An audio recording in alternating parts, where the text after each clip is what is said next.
Thanks for joining us on our streaming service for your First Alert Avalanche forecast. I'm your First Alert meteorologist, Callie Zanandri. And joining me now is Brian Lazar from the Colorado Avalanche Information Center.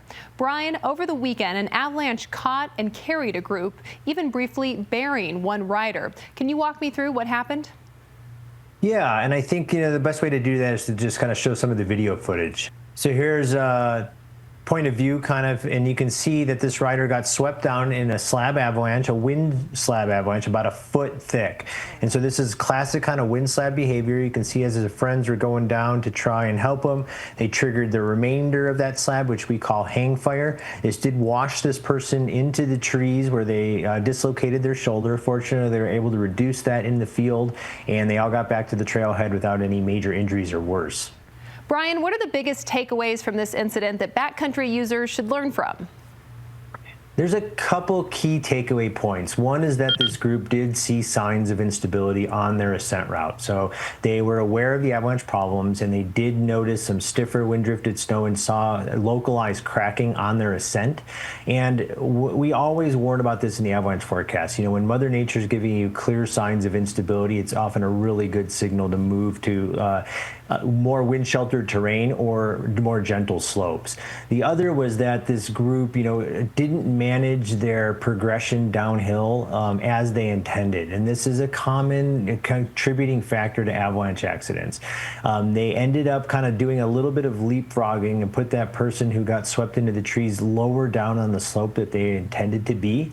And this is a common mistake, and it really highlights the fact that when you're out traveling with your partners, that you have very clear communication and that you know how you're going to manage a piece of terrain and travel through it. And in this case, that communication did break down, which they acknowledged in their report to us. Now, this group did share their experience in a field report. Why is that kind of transparency so valuable to the avalanche community?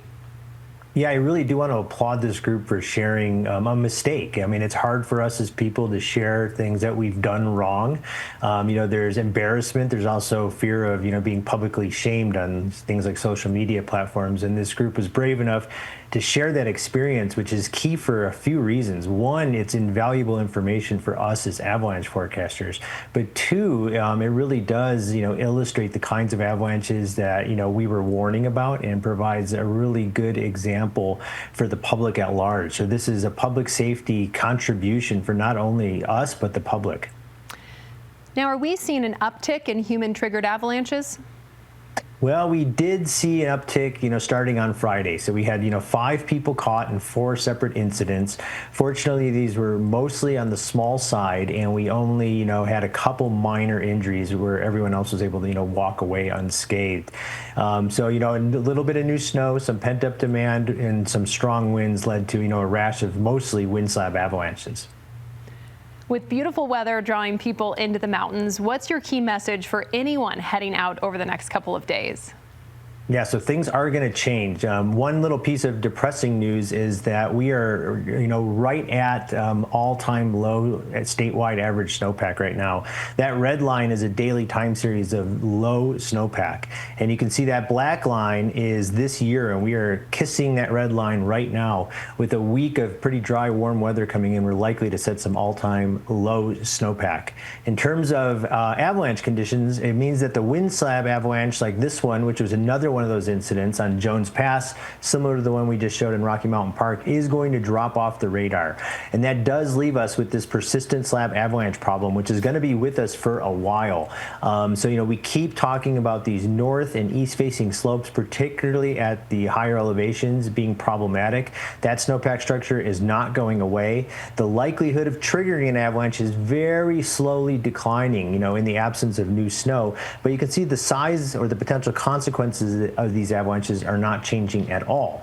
And so what we're dealing with is a snowpack structure that's got buried weak layers. So this says facet layers. That's just a particular kind of weak layer that sticks around in the snowpack for a long time. The snowpack structure is not the same everywhere you go in the state, but the key point is that we've got buried weak layers both in the middle of the snowpack and down near the ground, and that's going to produce these kinds of avalanches that are really, kind of hard to manage. So here's one near Aspen, where you can see this one broke on weak layers near the ground. Here was an avalanche that was near the Eisenhower Tunnel on Mount Trelease. You can see the person in the moving debris for scale, and this is a classic behavior of persistent slab avalanche. The person was on the slope and the avalanche broke well above them and then took them for the ride. So these avalanches can break across terrain features, be triggered from a distance, and break above you. And here's a natural avalanche that occurred on Mount Baldy, which is near Crested Butte, and this is triggered just from some little wind drifting. And so we're going to see a decline in the amount of obvious signs Mother Nature is giving us. While earlier in the season we were really focusing on audible collapsing and shooting cracks, those are still going to remain obvious signs of instability, but those signs are going to decline in volume. So you may not see as much shooting cracks, you may not hear as much audible collapsing or roofing, and your first sign of unstable snow may be triggering an avalanche. Now, you've said there are places people can travel safely. How do folks identify safer terrain versus higher risk terrain? Yeah, and despite the wind slab avalanche problem going away, the most dangerous slopes remain those that harbor wind-drifted slabs from prior snow and wind events. And so, you can essentially check your forecast, look for the distribution of that persistent slab avalanche problem, and those aspects that are not highlighted, mainly those southerly facing slopes, southwest, particularly at lower elevations, do offer some safer riding options. And why are some of those normal signs that Mother Nature provides just going away? Why aren't we seeing those? Well, because we haven't loaded the snowpack. It's adjusting to its last round of snowfall and wind-drifted snow. So just time is allowing those weak layers to slowly heal, and the snowpack is gradually getting deeper. So as those weak layers get a little bit deeper in the snowpack, they provide less obvious signs of instability. Well, thank you so much for joining us, Brian, and we will see you back here next week for your First Alert Avalanche Report. Thank you.